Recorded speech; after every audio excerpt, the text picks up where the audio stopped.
अगर आप भी चाहते हैं अनु म्यूजिक के ऑडियो वीडियो सबसे पहले आप तक पहुंचे तो लाल बटन को दबा के चैनल को सब्सक्राइब करें और साथ में बेल आइकन को दबाना ना भूलें। बोला बोला दुर्गा मैया की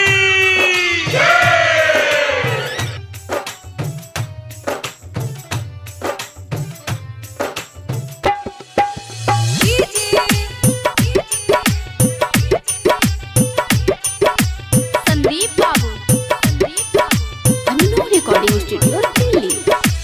निमिये के गाछ पर झूलुआ लागल बा, निमिये लागल बा ओ हारवा।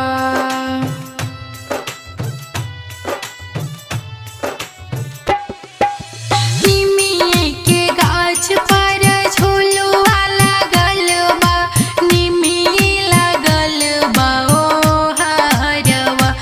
अरे नजरो न लागे मोर मैया के, आँख में लगाई दो कजरवा।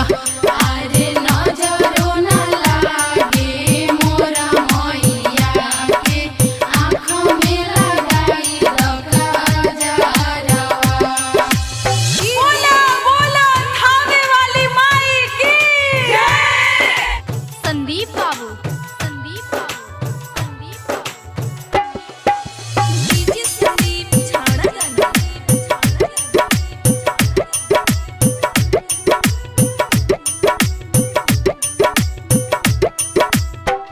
गजबे सुहावन लागे माई के मूर्तिया, करे मन रह जैती माई के नगरिया।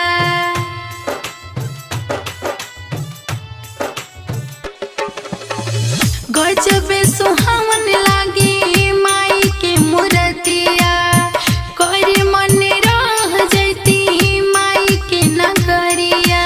बिना अन्न पानी के भूखल बानी 9 दिन, आइल बानी रौरे दुआरवा।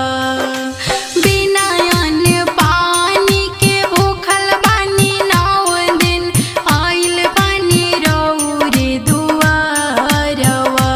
अरे नजरो न लागे मोर मैया के, आँख में लगाई दो कजरवा। अरे नजरो न लागे मोर मैया के, आँख में लगाई दो कजरवा।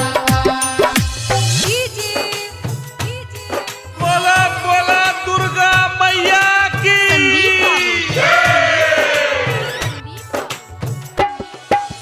डीजे संदीप छाड़ा गाना।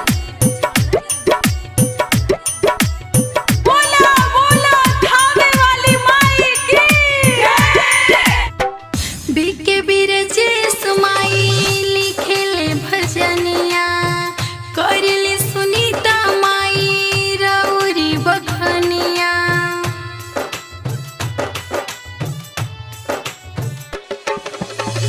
बीके बिरजेश माई लिखेले भजनिया, करले सुनीता माई रौरी बखनिया। राजेश लौके से दर्शन करेला माई, चढ़े गईले ऊंचे पहाड़वा। राजेश लौके से दर्शन करेला माई, चढ़े गईले ऊंचे पहाड़वा। अरे नजरो न लागे मोर मैया के, आँख में लगाई दो कजरवा। अरे नजरो न लागे मोर मैया के, आँख में लगाई दो कजरवा। अनु रिकॉर्डिंग स्टूडियो दिल्ली।